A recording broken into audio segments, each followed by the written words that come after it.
Okay, awesome. Can everyone see my screen with the slide up? Great. Okay, fantastic. Okay, well, hey everyone.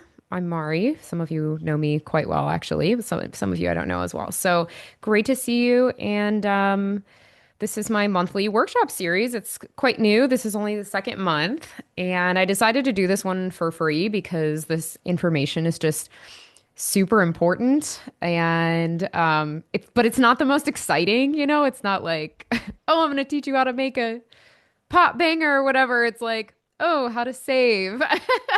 But I think like because of that, I'm just like, please, everybody come. So I only have to teach this once.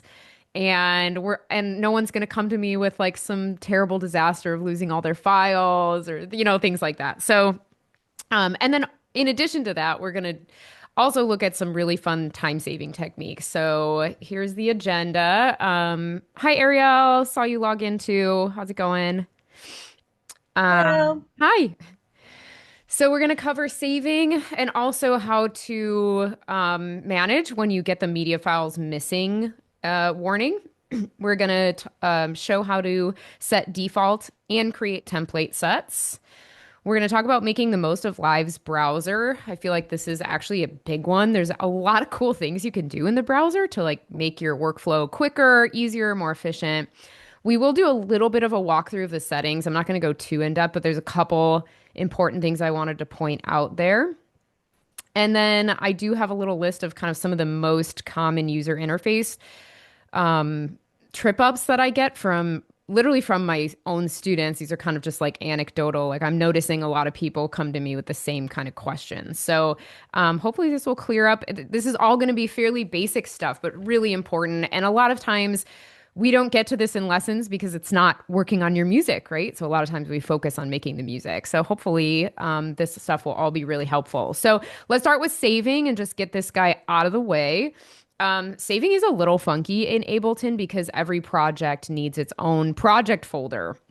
It's not just like saving an individual file. The folder holds lots of information for the set.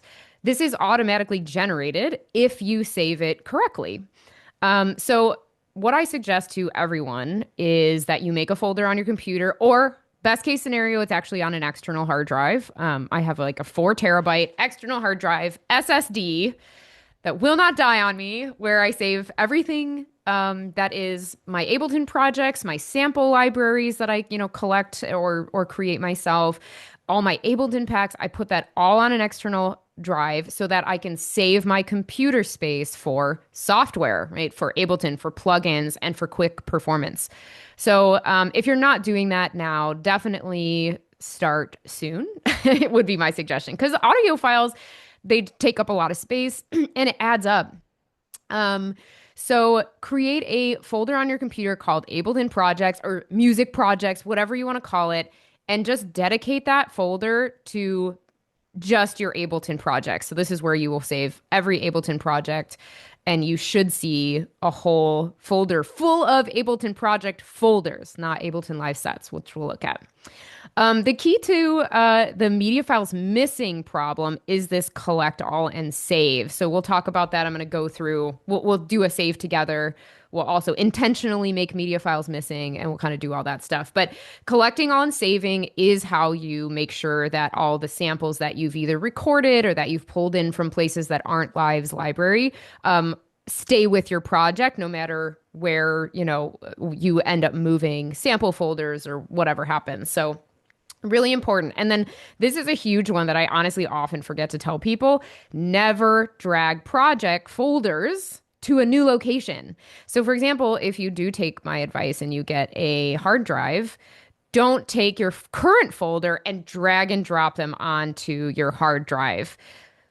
Weird things happen. It just doesn't work well with Ableton. So instead, you open the project and you resave it in the new location as if saving for the first time. That's a huge tip right there. That makes things go crazy. I don't know exactly why, but it is kind of nuts. So I do have a great handout on saving that I've put in the slides, and you will get these slides afterwards. So if you forgot anything that I'm saying, you will be able to refer back to this very detailed document where I break everything down. So you don't have to remember everything. So let's just kind of go ahead and do a little practice here. So I'm gonna pull in just some samples that I have on my desktop right now. Um, so let me grab like this one. Just doing this so that there's stuff in here. Okay. So we have started a project and we're ready to save. So the first thing that we'll do, let me get this going here. And also let me change to Zoom audio. So we're going to go to File, Save Live Set As for the first time. And then you will find your Ableton projects folder. So for me, that's over here on my hard drive. And I go to Ableton, Ableton projects 4 TB. That's my hard drive. So within there, you can have things organized in a certain way. So I have mine organized by the year that I started working on that project or by the collaborator. So these are people that I've worked with whose projects, that are associated with that collaboration are in there. And these are all the sets in there. So within your Ableton projects folder, you can have some organization. That they don't have to be all in a huge list. But let's say this is something I made this year. So this is going to be my saving example. We'll hit save. Okay, cool. So you would think that you're done, but you are in fact not. So I'll show you why. So if we go to our that folder that I just made, or sorry, that project that I just made, and here we go, saving example project. So let's see what's in here. We have the Ableton project info folder, and we have the .als file. So ALS stands for Ableton Live Set. And that is like this actual set with this information. So, but these two samples that I pulled in were not part of Live's core library. I dragged them in from like my desktop. So if I were to move that off my desktop or something when I open this, which we'll do later to show, when I open this, these samples will be missing. They won't be there. It won't be able to find them. So that last step is really important, which I know many of you know, but just to reiterate, we collect all and save to gather our samples into that folder. So I'm going to hit, oh, let me backtrack a second. So this pop-up menu, you can specify where you want the media files which media files you want to grab. So files from elsewhere, files from other projects, files from user library. You can have those all on. The files from the factory packs, you don't really need to have that on because you don't tend to move them once you like literally install Ableton. They just kind of stay in the same place. So I usually have that one off. If you say yes, there's nothing wrong with that. You just end up, taking more space on your computer than you probably need. But if you're really nervous about this, just put yes for everything. Okay, so then we hit okay. So now going back to that same folder, look, now we have two new things. One is a samples folder. And this folder has those two samples along with like an analysis file, just Ableton's analysis file, in this folder so that if I decide to move that sample pack from my desktop to say my external hard drive, my project's going to be okay, right? Because it's now it's referencing the samples in its own folder. So that is the safest way to avoid any issues with samples disappearing. The other thing, now that I've saved it twice, is the backup folder has appeared, and this contains your 10 last saves. So this is a huge help because I don't know if you've experienced this, but every once in a while, like Ableton won't like a plugin and my project just won't open or something like that. But I can go to a previous save, open it up, figure out the issue from there. So great little emergency saving thing to have those backups right there. Okay, so now let's do one more thing. So I'm going to open a new live set. And then I just want to show how important this is. When I go to save live set as, look what happens. It automatically puts me inside of my last project folder. So this is why I think a lot of people come to me having accidentally saved all of their different songs inside of one project folder, which is like a big no-no because all of your like hundreds and hundreds of samples will start building up in this samples folder. The sets will just get really confusing. And if like any one thing goes wrong, then you could literally lose like all of the songs, not just like the one folder. So you have to be so careful. Next time you save a new project, check where when you hit save live set as, check where it puts you automatically. You have to go back a step and go to your Ableton projects folder, find the place you want to save it, and just save it in that folder because otherwise it will not generate a project folder for that new project. It'll just like assume it's part of the other projects. So that's the tricky part I've always found. And for whatever reason, for as long as I've been using Ableton, that is the default behavior. It puts you inside of the folder of whatever you were working on last, which drives me absolutely nuts. And I should call somebody about it. But it is just tricky. So watch out for that and make sure you're saving in the right place so that you get a project folder designated for that new project. Now, let's say we have our saving example here. And, let's say we start to pull in some other stuff. Let me just grab like some kind of another sample. So we've added one more thing. Uh, cool, whatever.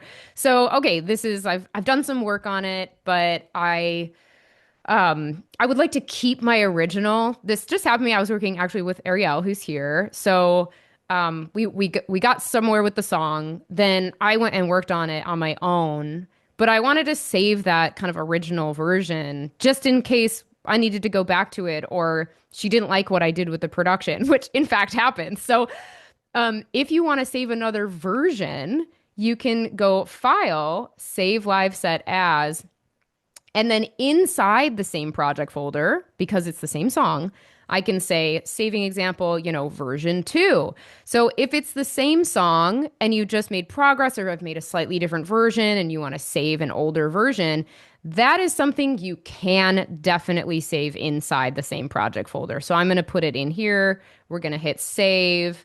And now when I open up the project folder, let's find it one more time. Saving example. So now you see I have two versions. And I just double click on whichever .als file I want to continue working on. But the other one will remain, untouched, the same. So it's a great way of not of keeping multiple versions. If you're worried about changes you're making, you can always keep an older example, older version there kind of preserved. So that is okay. And you can have many versions in here. Like I think a recent project, I might have 10 different versions, which is, I should start deleting some of them. But it is totally okay to do that. You can have many. But if it's a completely different song, you do need to make sure that you're saving it in the outside folder where it will then generate its project folder automatically. So that's pretty much the gist on saving. Ableton project info. This is a folder where it kind of saves any information. You just don't touch that. You just don't do anything with that. That one just has to do with like internal Ableton stuff. The backups is always there. And then the samples, if you have multiple versions, if it's the same track, you're assuming that a lot of the samples are going to be shared. So it's totally fine that they're sharing the same sample folder. Okay, so I'm going to take a short pause for any questions on saving stuff. Yeah, JD. Can you hear me? Yes. Okay, great. All right, so I'm glad that you covered that it pops up in the wrong folder automatically and you have to fix that. That's something that I wasn't paying attention to for a lot Yeah. of my early projects. So I'm wondering if you made that mistake, you saved it in a folder where it didn't belong, and how do you repair that? Yeah. I'm assuming it has something to do with the collect all and save, and then but that is a scenario that I have encountered. Yeah, okay, great. So it's actually fortunately it's fairly easy. So let's say we have a new project and we pull, we've got something, I goes to save and I'm meant to save this is my different one and I accidentally saved it in here.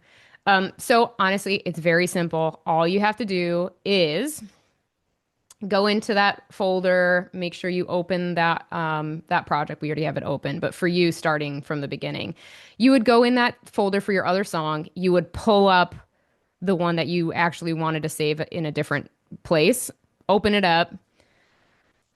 Oh, sorry. Of course, now the beta's opening. That is not what I meant to do. Okay, cool. So this project is open now, and then you're just gonna save it as if it's a new set, even though you already have it saved. So you're gonna save it. You'll select that external folder. You will save it now as the different one, and just hit save. And then you will collect all and save, and then your that song should have its own project folder with its samples folder intact. So it's pretty straightforward. You just want to open it and save it as if you were saving it for the first time. Very similar to what I'm saying. If you want to move a set, if you want to move a project to an external hard drive, you open it up and you save it on the hard drive as if you are saving it for the first time. Cool. Okay. Okay. Natalie, you have a question? Sort of the same thing. Like, what if I want to actually change the names of files? Um, Yes.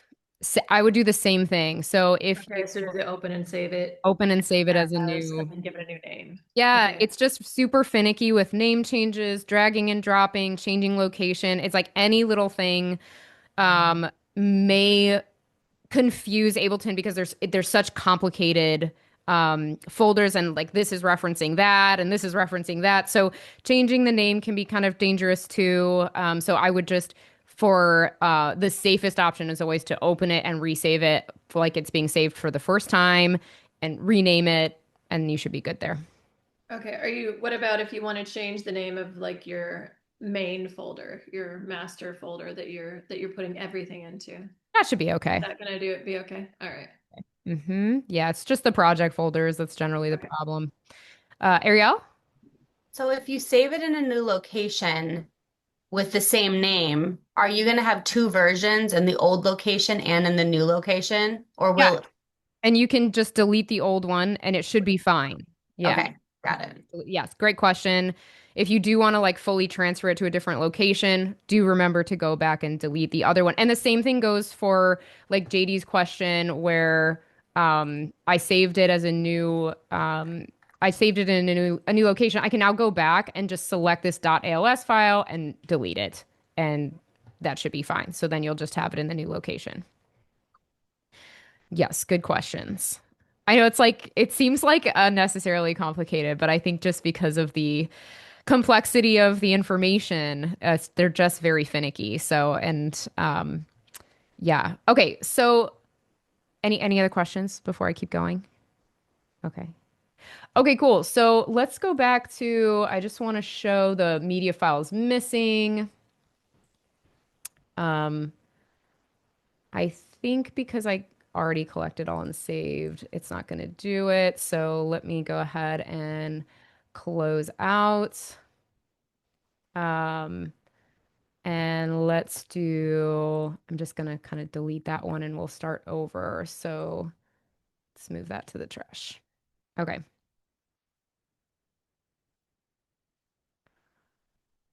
So let's talk about what happens when you do get the media files missing. So I'm just going to show here that I have, where's my sample folder? I have this sample folder over here with just some drum beats in it. So I'm just going to pull those in. I'm just going to pull one or two of them in here. Let's do one more. Okay, so here they are. And I hit file, save live set as. So in this case, I am going to save it. Like I'm not going to collect all and save just because I want to show this example. So if I just do saving example again, or we'll just call it saving. And I do not collect all and save. I'm just going to say, yay, I'm done for the day. By the way, you can do regular saves, just, Command S or Control S throughout your session while you're working. You just need to collect all and save like periodically or before you close the set out for the day. That's kind of a thing you just need to do it like once before you close out. You don't need to be doing it every single time. Anytime you've recorded a bunch of new stuff, so if you're doing a vocal recording or guitar recording session, you've done a ton of takes, definitely do a collect all and save when you're done, like right when you're done, just in case, something happens. So, okay.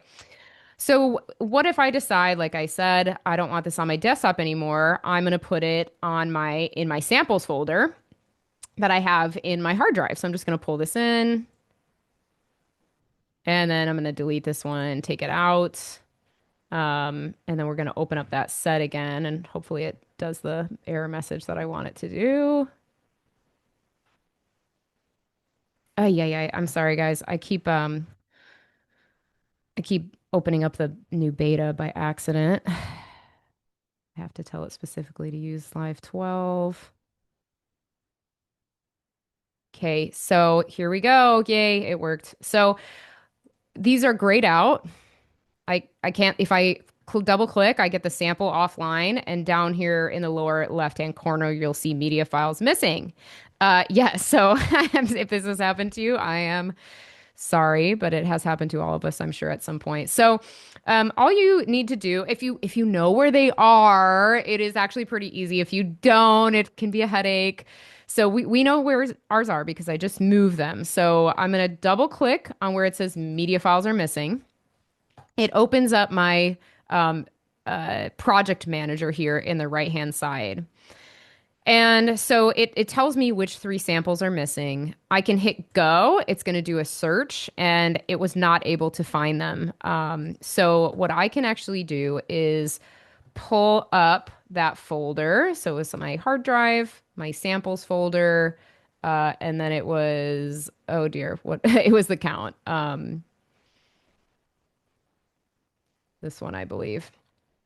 And you can do like a search all on your computer too, something like that. So now what I can do is just drag and drop this first one, Alone Break, right onto it. Then I get a dialog box here that says, I still have a couple missing files. Should Live try to resolve all missing files based on the location of the one I've replaced? Yes, right? Because they're all in the same folder, so that might work. So I'm going to hit yes. It's going to search that folder. And look, it automatically replaced the other two for me. So if you keep your shit organized, it pays off because if you have everything, kind of in folders or you're using a sample pack that's all together, then Live can search through those folders and find it for you. And if it's not, it will just say we weren't able to find it. And then you can just go in, even do like a big search on your computer. I'm going to search for this, see if I can find it. And then I can search in Finder. It just brought it up for me. And then I can just drag and drop them individually, and then it will replace them in the project appropriately. So that is kind of how you can deal with media files missing. And just a heads up, if this isn't appearing here in the lower left-hand corner, you can always just go to File, Manage Files, and then you'll get that same section over here. And if you go to that, if you go to that first Manage Set, that's where the missing files appears. So, now we don't have any, which is great. Yeah, so this is an important one. Please let me know if you have questions on that. Yes, JD. I've encountered sometimes in this scenario where multiple candidates are found. Sometimes things are duplicated, and then it's like I can't always tell how to help the computer choose which one to use, or if I just have duplicates, and how do I get rid of that? Oh yeah. Okay. So let's see. Let's kind of go back. So if the uh if it comes up with two, it will usually I'm trying to remember. It's been a bit since I've seen that. You can usually just pick one of them. And if you have like duplicates on the computer, it's okay, even if you like temporarily are just telling it where one of them are. When you pick that one, it's going to reference that one for the moment. But then when you collect all and save, it will bring it into the project folder. So it technically doesn't matter which one you pick. And you can do the same thing. It'll say multiple. And I think usually you can have it show in Finder. So if it does, like in this case, it told me it couldn't find any. But if it does, it will appear in the drop down, and you can just select which one that you want it to pick. And it doesn't really matter because in the end, you're going to collect all and save, hopefully, and it's not going to reference that folder anymore. It's going to reference its own sample folder. So does that help? Okay, cool.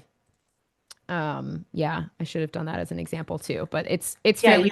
you just drag it over, right? Like that's how Yep. you use it. Yeah. I don't know why that doesn't seem very obvious to me. I mean, honestly, it isn't. Like, it doesn't say drag the file from the folder. I totally get why that wouldn't like just totally just cross your mind automatically. So, yeah, absolutely. Yes. And we're back in business. Yeah, so I think sometimes too when it if there's two available, you can right click and sometimes the show and finder option it will you can pull it up that way too. Yes, sometimes it will come up with duplicates. You can just pick one and then go back and collect all and save. Then you don't have to worry about it again. Anything else? Okay, cool. Okay, great. Let's get to some more fun stuff, I guess. Okay. Oh, yeah. Default and template sets. This is actually super easy. Under the file menu, you just save the live set as a template or save it as a default. So let's talk about some stuff you might want to do. So this means the default is when you say new live set and you open up a fresh set, what does that set look like? By obviously Ableton's default is it gives you two MIDI tracks, two audio tracks. It gives you the classic reverb, Ableton's reverb on A send and the delay on the B send, that kind of stuff. So what kinds of things can you save as default? It will remember anything you do to the set. So like let's say you record a lot of vocals, you always record them on, let's say, let's get my interface going here. Let's say you're always recording on channel one pretty much, and you like to have like an EQ on here that's low cutting and something like that. And let's say, like me, you like Valhalla Vintage Verb instead of Ableton's Reverb. You can put that on there. Let's say you like to do a couple keyboard mappings. So up here in the upper right-hand corner, there's this key button where it turns everything orange. So it's very similar to MIDI mapping, but instead it maps stuff to your computer keyboard. So let's say I want my metronome. I want the letter K on my keyboard for click. I'm gonna say click with a K because C is just to use it for copy and everything. So I'm going to say K. So I'm just going to click on the metronome. Then I'm going to press the letter K on my keyboard. You can see the little mapping appeared. And then I'm going to get out of key mapping mode. So now when I hit K, it will adjust my metronome. And all those kinds of things like that will be saved in your default if you do it. So then from here, you would just set everything up as you like. You would go to File, and you're just going to hit Save Live Set as default sets. And then it will prompt you to save it here, and you can just hit Enter. So that would be saving the default set. So templates are a little bit different because they sit in your templates folder over here in your user library. And these are, it works the exact same way, but you can think of them as more like specific sessions you might want to open. So if every time I work with so and so, I am recording guitar, or I like to work with, dance drums or something. I can get like a kit on here of some kind. Put my EDM drums on. So I've got a drum kit there. I've got a vocal track and a guitar track. So let's say this is my project for some collaborator. Then I can just go save live set as template, and I can say, my Charles collab, my good buddy Charles. So, and then that will always be there so that you can open that at any time. So you can see, for example, I have like a songwriting set. Let's not save. And in my songwriting set, I have a drum kit that I like that's more chill singer-songwriter vibes. I have like a electric bass MIDI instruments, a piano. And then I have the setup for my Nord, to play my guitar, and to lay in vocals. So if I just want to be in like songwriting mode, I have this set up and ready to go so that I can just get to the writing and not be dealing with setting up my set. And you can see on my vocals, I have my vocal chain on here. And so you can make sets for anything, any kind of thing you want to kind of just be able to pull up and get ready to go, anything that makes sense for your workflow. So I know we're all doing different stuff, so different things might make sense for different people. Yeah, so that's the templates. Questions on default and templates? Yeah. Okay, Ariel.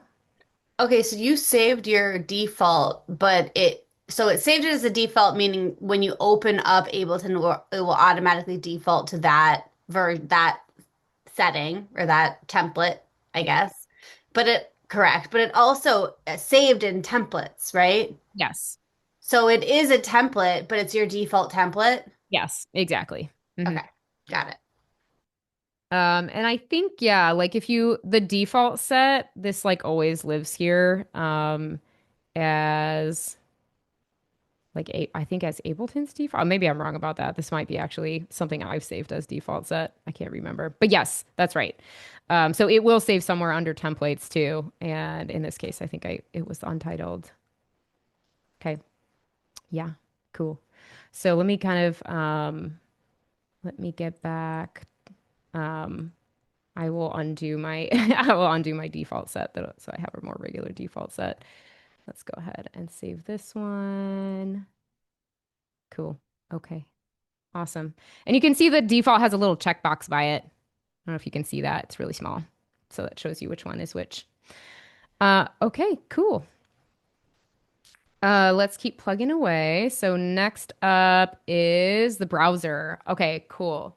So we're gonna cover a couple things. Mostly I've put this in the slides for like just so you can remember what we covered, and so I remember what to cover too. So we're gonna talk about collections, which is basically favorites.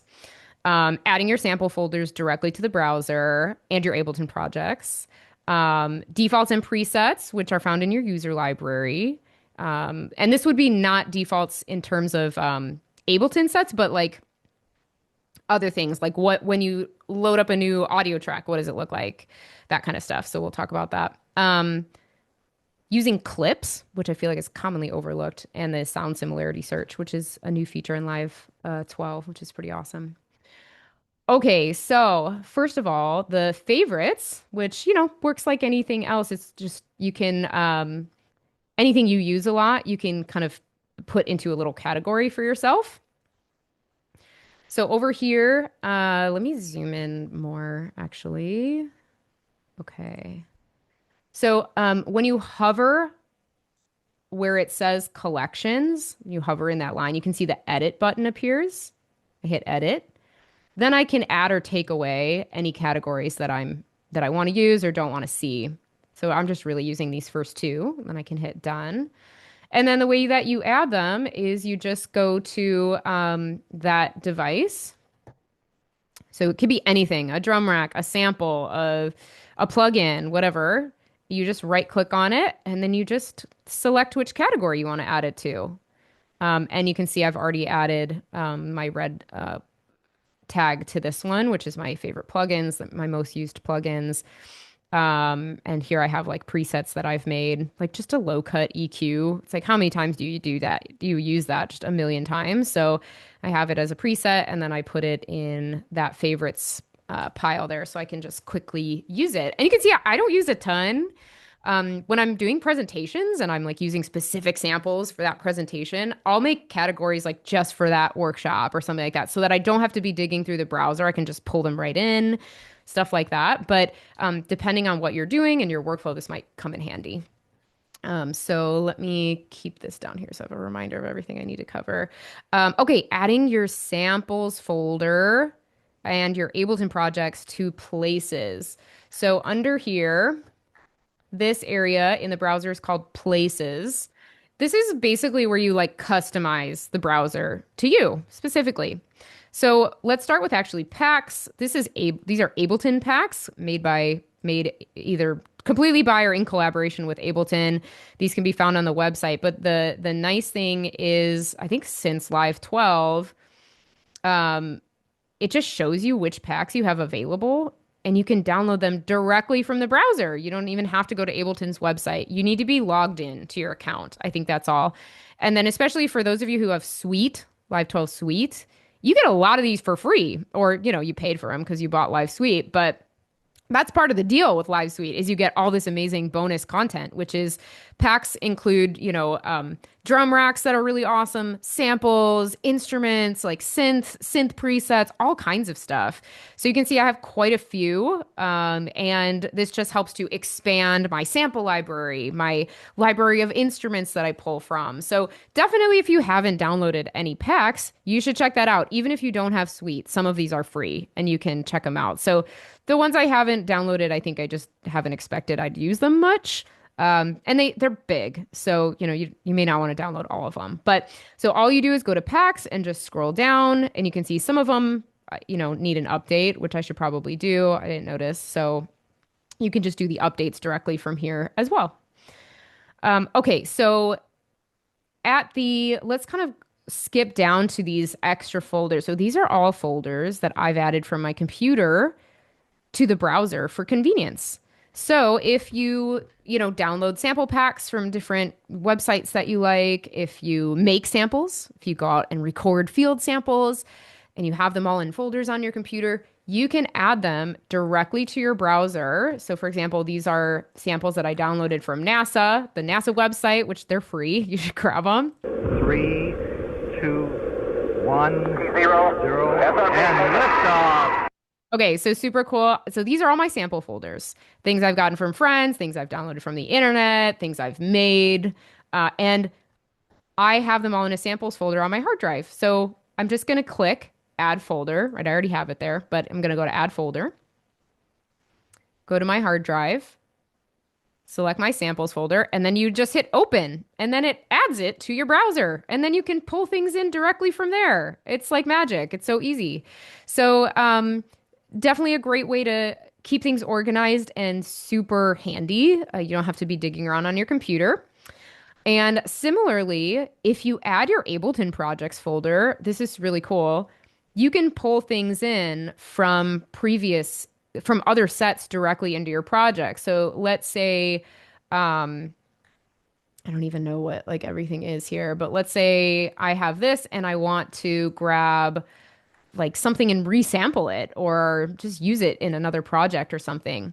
This is showing me it's actually like a whole track. So I'm going to drag and drop this here, and then it loads this track for me.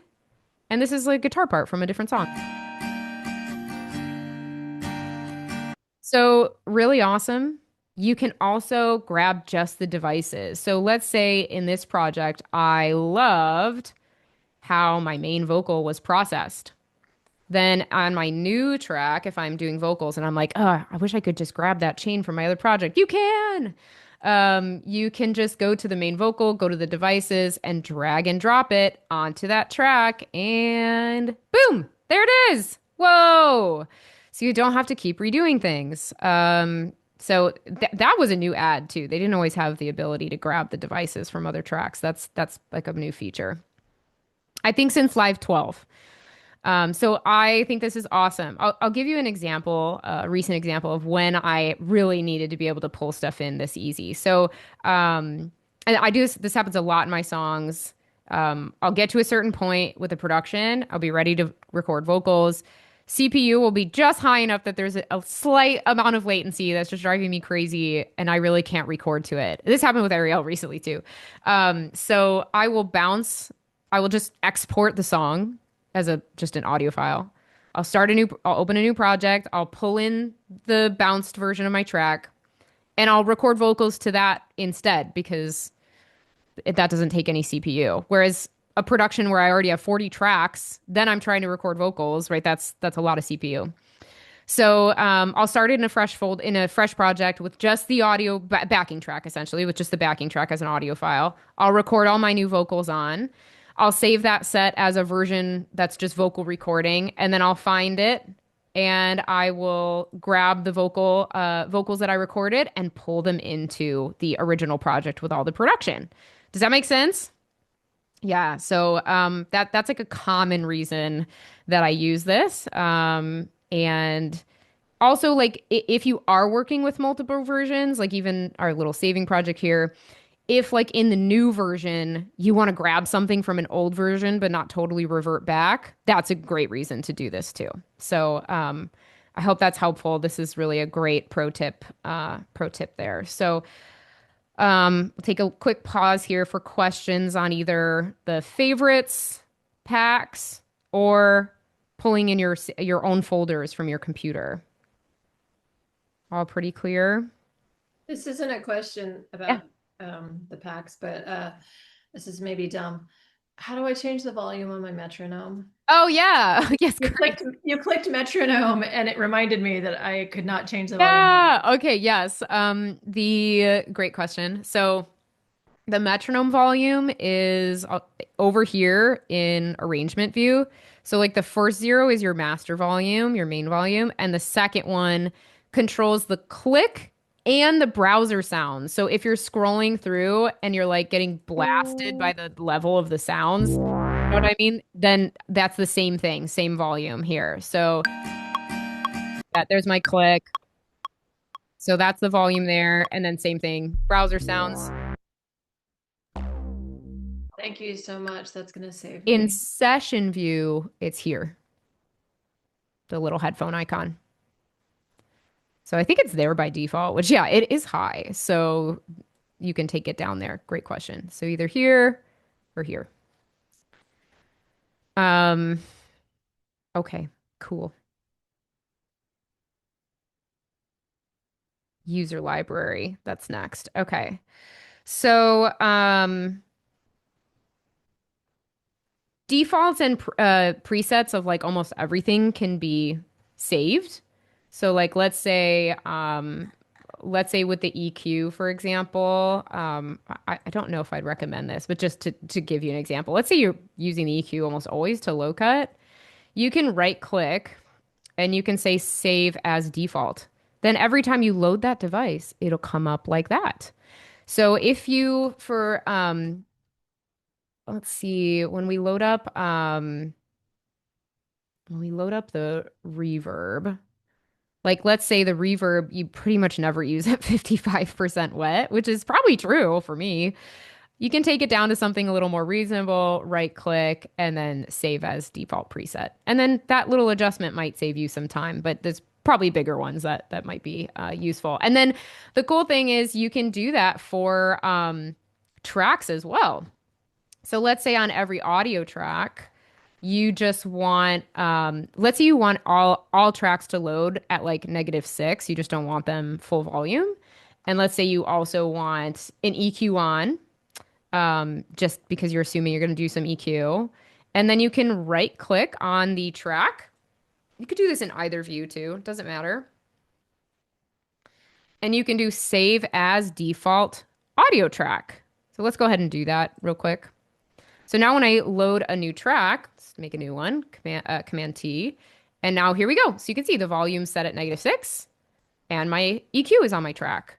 So if you just commonly use or do things like that, then go ahead and set them as the default track. And you can do the same thing for MIDI. You can just right click and save as default MIDI track, same thing. So what if you, so I had someone recently, I don't know, Erica, if you're still in here. So accidentally ended up with a default. And so every time something was loading up, it had these like whack settings. So if that happens to you, or you save something as a default and later realize you're not happy with that, how do you get rid of it? All your defaults and all the stuff you customize about live ends up in your user library. In this case, it's under defaults. And in this example, so the audio track I created, let's say I didn't want that anymore, it would be under creating tracks, audio track, and then it would be this one, and I can just delete it. And now when I go back and load up, it's back to regular, right? It's at 0, there's nothing on it. So that is true of all things. So if you create a default reverb like I just did, and I decide I didn't like it, I can just delete it. And then it'll go back to the original Ableton's default settings, right?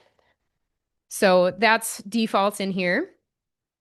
And then let's talk about presets. So instead of saving low cut as the default, let's say we don't want it to be the default, but we do want it to be a preset because we use it so often. So to do that, you can hit the save button on this and on any device. You'll see, like if I pull on any device, they pretty much all have a save button on the upper right hand corner. So we can save it as I already have a low cut, but let's say we're going to save a new one. I don't want to do that actually. Let's just call it low cut 2 because I like my original one and it's already favorited. So let's call it low cut 2. I'm going to hit save. And now it lives, like I said, in the user library under presets. And so, you have to dig pretty far for stuff in the user library. But the nice thing is you can just search low cut. There it is. Boom. And you can favorite it like I did because low cut is so common. So things like that are definitely big time savers. And this is also true of like creating instruments. If you create great instruments that you love, let's say we want this guitar sound. We want to spruce it up with some effects.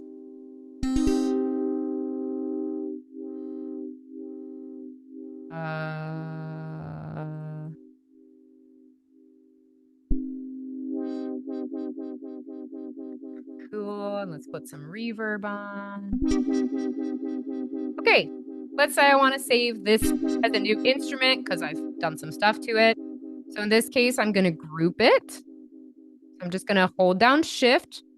I'll click the first one, hold down Shift, click the last one, group them together, which can be done either by right-clicking and hitting Group or Command G. And now on a group device or a rack, we call them racks in Ableton, you want to make sure you're saving the rack and not the individual instrument. So in this case, I'm going to use the Save button here. And I'm going to call this, here in my user library, I'm just going to call it, I don't know, wobble guitar, something like that. Boom. And there it is. So now I've saved this instrument. I don't have to recreate it. Let's say I, finish producing a song and now I want to perform it live. I can save like the main keyboard instrument I created. Let's say I'm a pianist, so I use a lot of keyboard instruments. I can go into my project where I did the production. I can save that instrument to the user library. And then in my set that I create for live performance, I can easily just pull it into that new set. So that's a reason I use that a ton. Okay. In the user library, I'll just show this quickly. We also have clips. I do feel like clips is sort of like, I don't know, people don't use clips or don't really understand what they are. A clip is just like any little pocket of information. So it can contain, if I load this one up, oh, I guess I don't have the license for this one. Something weird happened with my packs a long time ago and I haven't totally cleared it up. Okay, so in this case, this clip contains a drum pattern and a kit called Lil Kit. Okay, cool. So that's what the clip contains. When I load it up, it loads both the MIDI clip with this information and the instrument on it. Okay, so a clip could also just be audio with like effects on it too. That's all that a clip is like a little box of information that can contain MIDI stuff. It can contain devices on this side. So they exist here in the browser. I don't use the clips a lot, but in the user library, you can also save your own clips. And let me just give you an example of where this might be useful. Let's say you make a lot of dance music. I shared this tip kind of briefly on my Instagram. Let's say you make a lot of dance music and you're doing like 4 on the floor kicks just constantly, all the time, every day.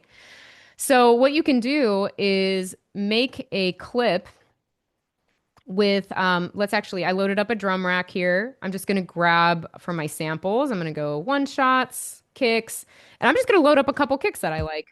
Not that one. Okay, let's go with 707. Cool.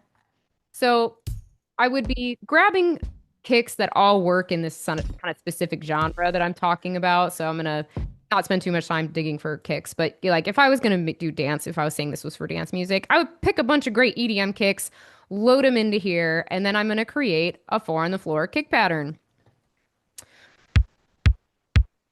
And now I'm going to go to my user library and I'm going to pull this clip into the clips folder and I can call it 4 on the floor kicks. And now in any new project I open up, I can go to the user library. I can pull on my 4 on the floor kicks. I don't need to make it from scratch. And I have not only the kick pattern here, but I also have, ideally, maybe I would have filled this up. I have a bunch of different kicks that I can like cycle through and, pick which one sounds great with my track or works with. So clips is great for, stuff that you might be doing a lot of that you're like, why am I making this hi-hat pattern over and over and over and over again? So clips, super helpful for that. Okay. One other thing I wanted to cover in Live 12 that's new is the sound similarity search. This is really simple. If we're searching for a sound, let's say doing hi-hats or something like that, there's a new button that appears next to everything in the browser, any sample in the browser. And that is the sound similarity search. So let's say this one's close, but not quite there, or I just want a variety that are similar to that. If I hit this, it then gives me a list of hi-hats that are like decreasingly, right, similar to the first one. So this is the first one. So it's going to try to give me ones that are as close. And this works with anything you've brought in too. So it doesn't have to be just stuff that's in Live's browser.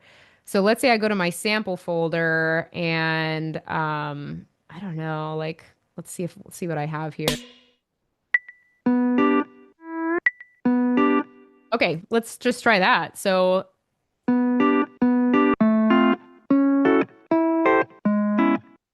okay, so it's brought in all the similar samples that I have, right? These are from the same sample pack too. So it will search through anything you've added in too. That's why this is so powerful. If you pull your samples into the browser, they become so much more useful. You can do the sound similarity search, all kinds of stuff like that. And then just another cool little note is the sound similarity search is built in on the drum rack too. So if I click this on, then I can cycle through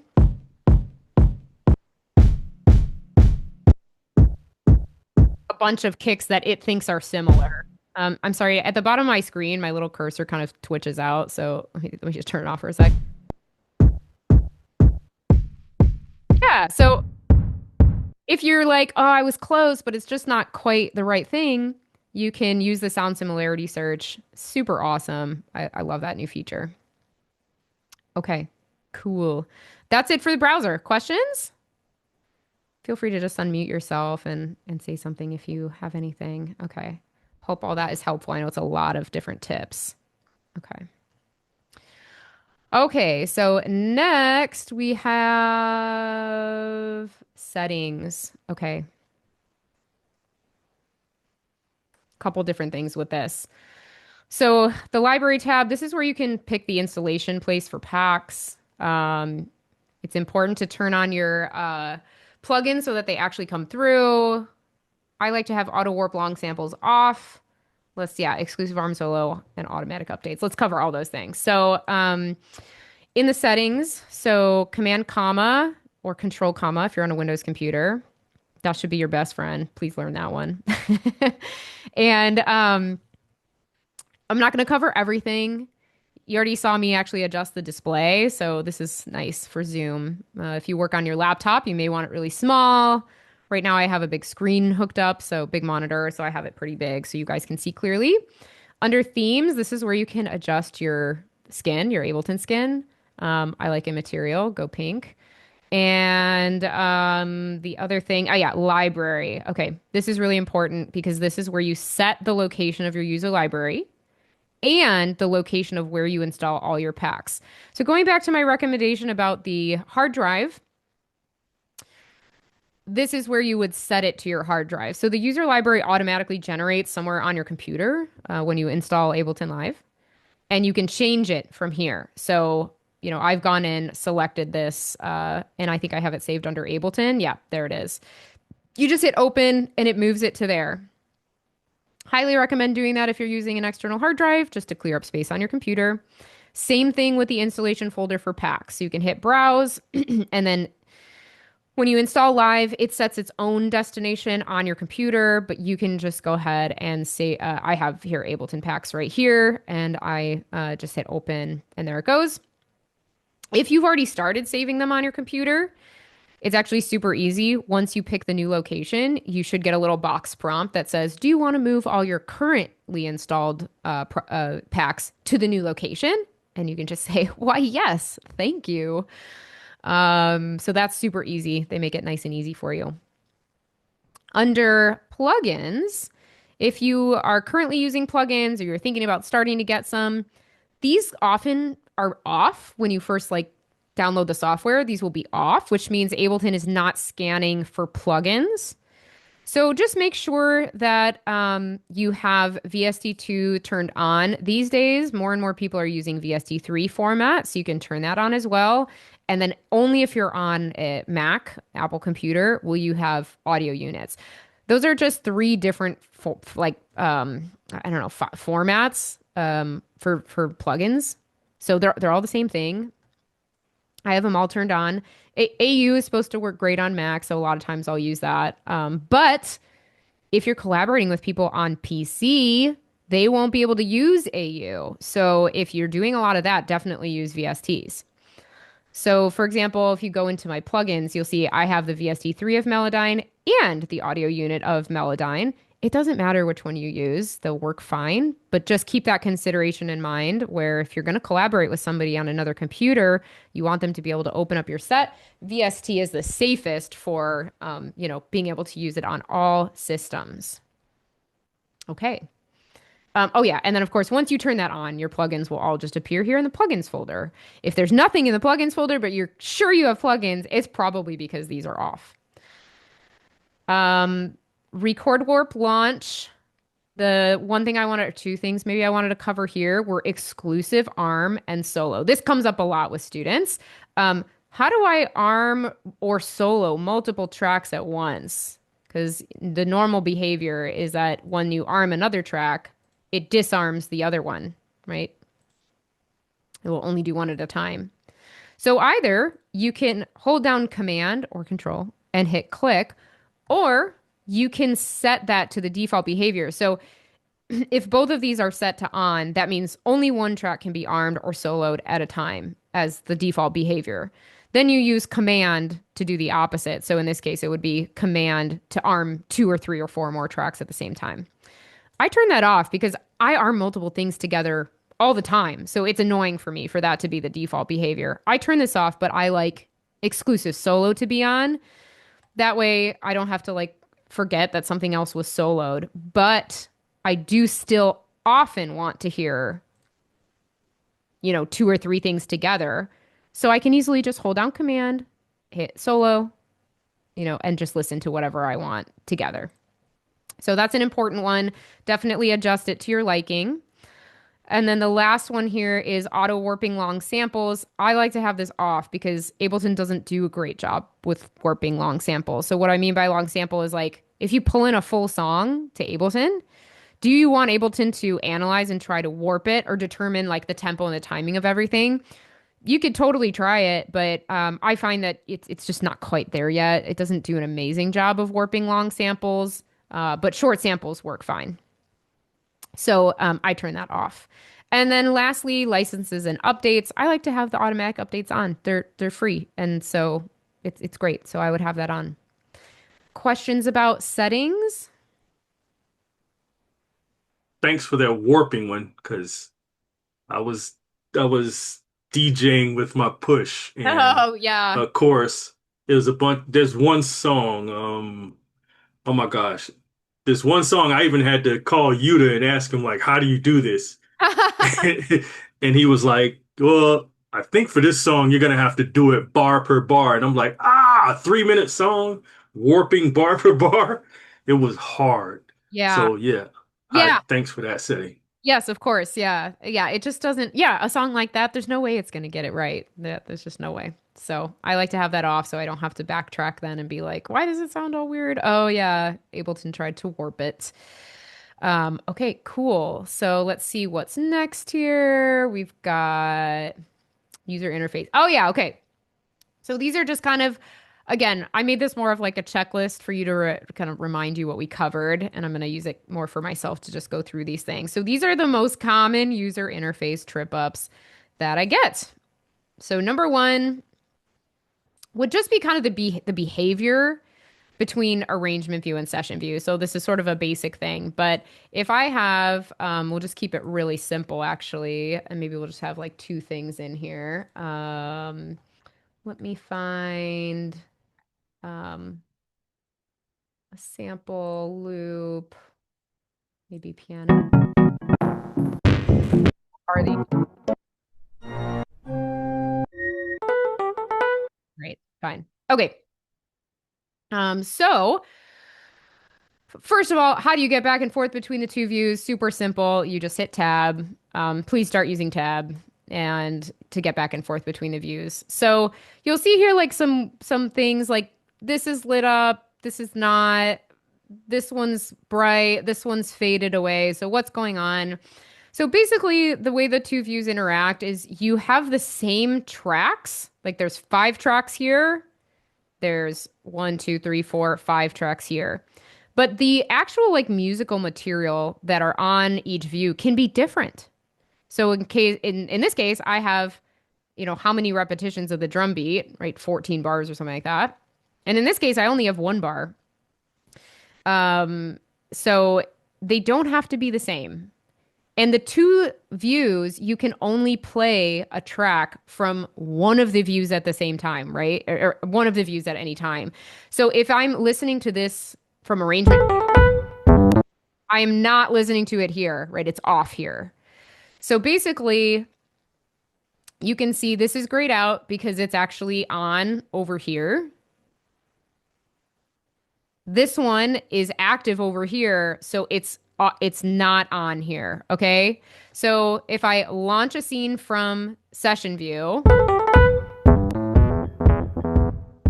it deactivates everything from this side. So that's like the cleanest way to make sure nothing's playing from arrangement view is to actually launch from the scenes.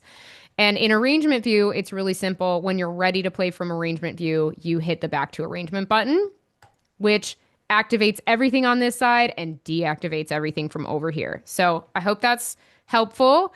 And if I just launch one instead of a scene, if I just launch one clip, you'll see it just deactivates that one track on arrangement view, which is how I ended up with like 1 track on, 1 track off.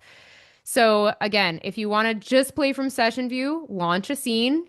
If you want to just play from arrangement view, hit the back to arrangement button. And the situations where you're playing from both is pretty unusual, but it happens mostly kind of live performance stuff. So then the other thing is just getting back and forth between the two views on the bottom. So that's either these tabs down here, but again, please use the keyboard shortcut, which is Shift Tab.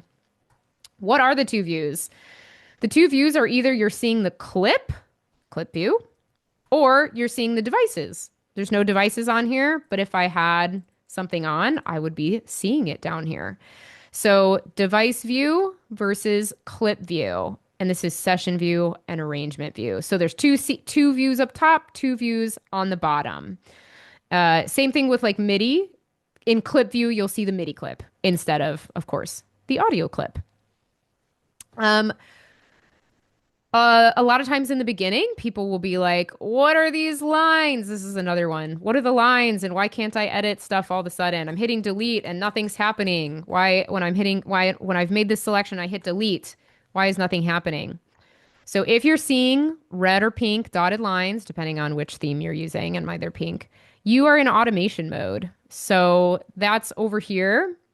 The button is the breakpoint with 2 dots. So why is it that? Because usually when we do automations, they kind of look like, something like that. So you can enter automation mode by either clicking on this or just hitting A on your keyboard. So sometimes that happens by accident and then people don't know what's going on. So if I had an automation here and I hit delete, it would delete the automation for me. But it doesn't delete the clip. For that, you have to be out of automation mode, you have to make your selection and then hit delete. So in regular view, you're editing clips. In automation mode, you're editing automations. Okay. And so if you see the pink lines, you can just get out of it by hitting the automation button up here or letter A on the keyboard. That's a pretty common one. Okay. Using the computer keyboard as like a MIDI input to play an instrument. So upper right-hand corner, we have this little piano key, looks like a mini piano. So if I load up some kind of sound here and I arm the track and this is on, I can then play the letters F, D, F, A, S, D, F. So the whole like middle row of your computer keyboard, A, S, D, F, etc., are the white keys. And then above that, W, E, and then, some of that row above are the black keys. So I can play them with my keyboard. Now, obviously, that's a fun thing. But the reason I'm bringing that up, actually, is because when this is on, those type of shortcuts that I mentioned where automation mode is like A on the keyboard, it's overridden by this. So meaning you're like pressing A and you're like, why isn't it changing to automation mode? When this is on, your computer just becomes the MIDI input and it overrides all of the keyboard shortcuts. So what are those? Like B, turning on draw mode is the letter B. Turning on automation mode is the letter A. The letter R on the keyboard reverses samples. All of those will not work if the MIDI keyboard is on. That's my main reason for saying that. So that trips people up a lot. They'll be like, the keyboard shortcuts aren't working. It'll be because that's on, either on purpose or by accident. And then they just don't work at the same time. Okay. I've only got like 2 more and then I'll just open up for questions. I know it's been a lot of information. So another one that will happen for people is, especially if you're working on a laptop, the piano roll will disappear. Let me see if I can make it happen if I just make my display really big. Okay, so do you see in this clip how I no longer can see the piano keys? They're just gone. This happens to make room because you're zoomed out too far on the piano roll itself. So hopefully you know how to zoom in and out of clips. So let me just put in some stuff here so that we can see this. So in the line up here with the measure numbers, the cursor, your mouse will turn into a little magnifying glass. You click and zoom in and zoom out. You can do the same thing on the piano roll. And so right now it just zoomed all the way out. It's too many keys for it to fit in visually. So how do we zoom back in? You see how over here, my cursor has also turned into a magnifying glass. I'm going to click and drag right. Right is zooming in. Left is zooming out. So if I zoom in enough, my piano keys will come back into view. And if I zoom all the way out, they just disappear. So that's tripped up a bunch of people too. They're like, what happened to the piano roll? Why can't I yet see it or put in any notes? So that is a really common one as well. The other one I had in here was actually how to solo and arm multiple tracks. I'm going to skip that one because I already talked about it. And the last one, and again, I know these are all over the place, but these just came into my mind as the most common things that were brought to me from people. So I have to pick a sample that I just don't hate as much as this one here. So let me see what I have.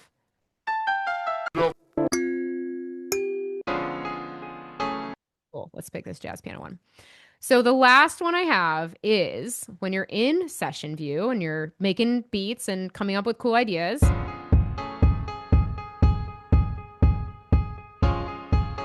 How do you start the clip anywhere except the beginning? So every time I hit spacebar or hit my play button, it restarts the clip at the beginning, right? What if I really just need to hear what's at the end? So you can do this by going into that clip. And now this time, right, our zoom is up here in the line of the measure numbers. The scrub area where you can kind of scrub around for different start points is below.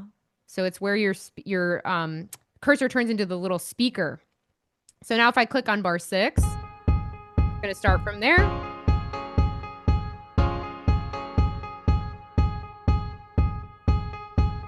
And you'll see how like there was like I clicked here, but there was a pause.